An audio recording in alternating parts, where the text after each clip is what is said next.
श्री शिवाय नमस्तुभ्यं भक्तों, जय श्री कृष्णा। स्वागत है आप सबका हमारे YouTube चैनल प्रियंका शास्त्र ज्ञान में। आज के वीडियो में आप सुनेंगे प्रदोष व्रत किस दिन रखा जाएगा, प्रदोष काल की पूजा का शुभ मुहूर्त, पूजा विधि, सरल उपाय, महादेव को प्रसन्न करने वाला मंत्र, प्रदोष व्रत की कथा, आरती। वीडियो बहुत ही उपयोगी है, वीडियो को पूरा अवश्य सुनें। भक्तों, महादेव को प्रसन्न करने वाला यह व्रत भक्तों के लिए बहुत ही श्रेष्ठ माना जाता है। जो भक्त पूर्ण श्रद्धा भक्ति के साथ प्रदोष व्रत रखते हैं उन्हें महादेव की कृपा अवश्य प्राप्त होती है, संकटों से उन्हें छुटकारा मिल जाता है। भक्तों, इस बार यह प्रदोष व्रत मंगलवार के दिन पड़ रहा है तो इसका महत्व और भी अधिक बढ़ जाता है। किसी भी मास की त्रयोदशी तिथि पर पड़ने वाला प्रदोष व्रत महादेव की आराधना का विशेष दिन होता है। वैशाख माह के शुक्ल पक्ष की त्रयोदशी तिथि 28 अप्रैल 2026 मंगलवार के दिन पड़ रही है, तो यह व्रत मंगलवार के दिन रखा जाएगा। भौम प्रदोष व्रत रहेगा। प्रदोष व्रत अपने नाम के अनुसार ही फल प्रदान करता है। प्रत्येक प्रदोष व्रत का अपना अलग महत्व होता है। सोमवार के दिन पड़ने वाले प्रदोष व्रत को सोम प्रदोष व्रत कहा जाता है। मंगलवार के दिन पड़ने वाले प्रदोष व्रत को भौम प्रदोष व्रत कहा जाता है। प्रत्येक प्रदोष व्रत का अलग नाम होता है, उसी के अनुसार भक्तों को फल प्राप्त होता है। भौम प्रदोष व्रत के दिन महादेव की पूजा करने से महादेव के साथ बजरंगबली की कृपा भी भक्तों को प्राप्त होती है। जीवन में आ रहे संकटों से छुटकारा मिलता है। भक्तों, हिंदू पंचांग के अनुसार वैशाख शुक्ल त्रयोदशी तिथि की शुरुआत 28 अप्रैल 2026 को शाम 6:51 पर होगी। इस तिथि का समापन 29 अप्रैल 2026 को शाम 7:51 पर हो जाएगा। यह व्रत 28 अप्रैल मंगलवार को ही रखा जाएगा। प्रदोष व्रत में सूर्यास्त का समय, प्रदोष काल का समय प्राप्त होना अति आवश्यक होता है। जिस दिन प्रदोष काल का समय प्राप्त होता है त्रयोदशी तिथि के दिन, उसी दिन प्रदोष व्रत रखा जाता है, क्योंकि प्रदोष काल में महादेव की पूजा का विशेष महत्व होता है। मंगलवार को पड़ने वाला प्रदोष व्रत बहुत ही शुभ माना जाता है। इस दिन भगवान शिव जी के साथ साथ मंगल ग्रह की भी पूजा का विधान है। बजरंग बली की भी पूजा की जाती है। भौम प्रदोष व्रत करने से शत्रु, भय, रोग, आर्थिक परेशानियों से छुटकारा मिलता है। यह व्रत विशेष रूप से उन लोगों के लिए बहुत ही महत्वपूर्ण है जो कोर्ट कचहरी के चक्कर काटते हैं, विवाद चल रहा है, नौकरी संबंधी कोई भी समस्या चल रही है। यदि वह भौम प्रदोष व्रत रखते हैं, महादेव की पूजा आराधना करते हैं, तो उन्हें अवश्य ही सफलता प्राप्त होती है, उनकी परेशानियां कम होती हैं। प्रदोष व्रत की पूजा विधि। प्रदोष व्रत के दिन सुबह जल्दी जगने का प्रयास करें। नित्य कर्मों से निवृत्त होकर स्नान करें। व्रत का संकल्प लें। पूरे दिन फलाहार या फिर एक समय फल दूध ग्रहण करें। आप जैसा भी व्रत का संकल्प लेते हैं उस तरह से आप व्रत रखें। शाम के प्रदोष काल में शिव जी की पूजा आराधना अवश्य करें। मंदिर यदि नहीं जा पाते तो घर पर ही पूजा करें। यदि आपके पास समय है तो पास में शिवालय है तो मंदिर अवश्य जाएं और शिवलिंग की पूजा करें। यदि मंदिर नहीं जा पाते तो आप गमले में भी पार्थिव शिवलिंग का निर्माण करके उसकी भी पूजा आप कर सकते हैं, तो भी आपको महादेव की कृपा प्राप्त होगी। शिवलिंग पर गंगा जल, दूध, दही, शहद, घी, चीनी से पंचामृत से अभिषेक करें। इन पांचों चीज़ों को मिलाकर महादेव का अभिषेक कर सकते हैं आप, या फिर अलग अलग भी सभी चीज़ें रख लें और सभी पांचों चीज़ों से महादेव का अभिषेक करें। इसके बाद आप 1 लोटा जल समर्पित करें, फिर महादेव पर बेलपत्र समर्पित करें, आग के पुष्प समर्पित करें, धतूरा समर्पित करें, सफ़ेद चंदन समर्पित करें। साबुत चावल ही चढ़ाने चाहिए।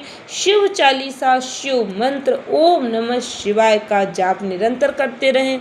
यदि आप शिव चालीसा नहीं पढ़ पाते हैं तो आप मोबाइल में चलाकर अवश्य सुने। हमारे चैनल पर विजिट करेंगे तो आपको शिव चालीसा, शिव रुद्राष्टकम सभी कुछ सुनने को मिलेगा। शिव रुद्राष्टकम का पाठ करना, सुनना भी अति फलदायी माना जाता है। जो भक्त पूर्ण श्रद्धा भक्ति के साथ शिव चालीसा का पाठ करते हैं या फिर सुनते हैं तो महादेव की कृपा उन्हें अवश्य प्राप्त होती है।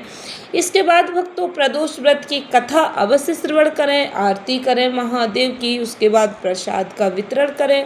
पूजा प्रदोष काल के समय ही करनी चाहिए, शाम की पूजा अवश्य करनी चाहिए। प्रदोष काल का समय सूर्यास्त से 24 मिनट पहले और 24 मिनट बाद का होता है। इस बार भक्तों प्रदोष काल की पूजा का शुभ समय शाम 6:54 से 9:04 तक रहेगा। भौम प्रदोष व्रत में कथा सुनना और कहना बहुत ही पुण्यदायी माना जाता है। इस कथा को सुनने के बाद ही आपकी पूजा पूरी मानी जाती है। ऐसी मान्यता है कि भौम प्रदोष व्रत की कथा सुनने और कहने से देवों के देव महादेव का आशीर्वाद प्राप्त होता है, आर्थिक परेशानियां दूर होती हैं। पूर्ण श्रद्धा भक्ति के साथ श्रवण करें भौम प्रदोष व्रत कथा। हर हर महादेव। सूत जी बोले, अब मैं मंगल त्रयोदशी प्रदोष व्रत का विधि विधान कहता हूँ। मंगलवार का दिन व्याधियों का नाशक है। इस व्रत में एक समय व्रती को गेहूं और गुड़ का भोजन करना चाहिए। इस व्रत के करने से मनुष्य सभी पाप और रोगों से मुक्त हो जाता है, इसमें किसी भी प्रकार का संशय नहीं है। अब मैं आपको उस बुढ़िया की कथा सुनाता हूँ जिसने यह व्रत किया और मोक्ष को प्राप्त हुई। अत्यंत प्राचीन काल की घटना है। एक नगर में एक बुढ़िया रहती थी। उसके मंगलिया नाम का एक पुत्र था। वृद्धा को हनुमान जी पर बड़ी ही श्रद्धा थी। वह प्रत्येक मंगलवार को हनुमान जी का व्रत रखकर यथा विधि उनका भोग लगाती। इसके अलावा मंगलवार को एक ना तो घर लीपती और ना ही मिट्टी खोदती। इसी प्रकार से व्रत रखते हुए जब उसे बहुत दिन बीत गए तो हनुमान जी ने सोचा कि चलो आज इस वृद्धा की श्रद्धा की परीक्षा करें। वे साधु का वेश बनाकर उसके द्वार पर जा पहुंचे और पुकारा, है कोई हनुमान जी का भक्त जो हमारी इच्छा पूरी करे। वृद्धा ने यह पुकार सुनी तो वह बाहर आई और महाराज क्या आज्ञा है। साधु वेशधारी हनुमान जी बोले कि मैं बहुत भूखा हूँ, भोजन करूंगा तो थोड़ी सी जमीन लीप दे। वृद्धा बड़ी दुविधा में पड़ गई। अंत में हाथ जोड़कर प्रार्थना की, हे महाराज, लीपने और मिट्टी खोदने के अतिरिक्त जो काम आप कहें वह मैं करने के लिए तैयार हूँ। साधु ने 3 बार परीक्षा करने के बाद कहा, तू अपने बेटे को बुला, मैं उसे औंधा लिटाकर उसकी पीठ पर आग जलाकर भोजन बनाऊंगा। वृद्धा ने सुना तो पैरों तले धरती खिसक गई, मगर वह वचन हार चुकी थी। उसने मंगलिया को पुकारकर साधु महाराज के हवाले कर दिया, मगर साधु ऐसे ही मानने वाले ना थे। उन्होंने वृद्धा के हाथों से ही मंगलिया को औंधा लिटाकर उसकी पीठ पर आग जलवाई।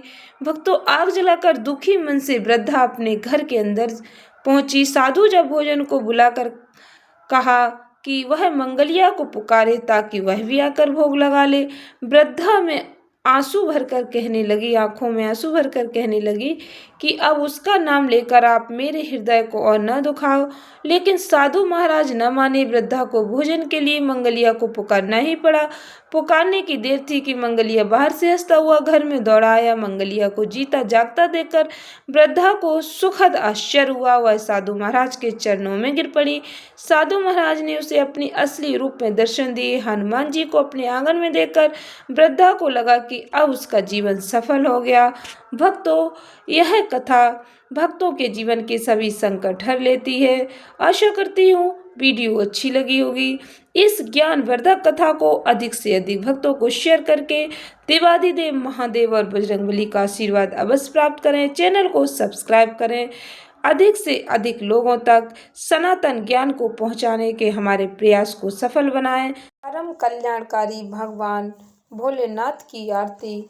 ओम जय शिव ओमकारा भोले हरि शिव ओमकारा।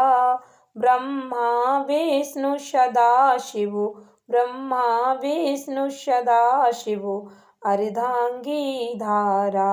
ओम जय शिव ओमकारा। एकानने चतुरानने पंचानने राजे भोले पंचानने राजे। हंसाशने गरुड़ाशने वृषवाहन साजे। ओम जय शिव ओमकारा। 2 भुज 4 चतुर भुज 10 भुज अति शोहे भोले 10 भुज अति शोहे। त्रिगुण रूप निरखता त्रिभुवन जन मोहे। ओम जय शिव ओमकारा। अच्छी माला बन्नी माला मुंडमाला धारी भोले मुंडमाला धारी। चंदन मृग मद सोहे भोले शशिधारी। ओम जय शिव ओमकारा।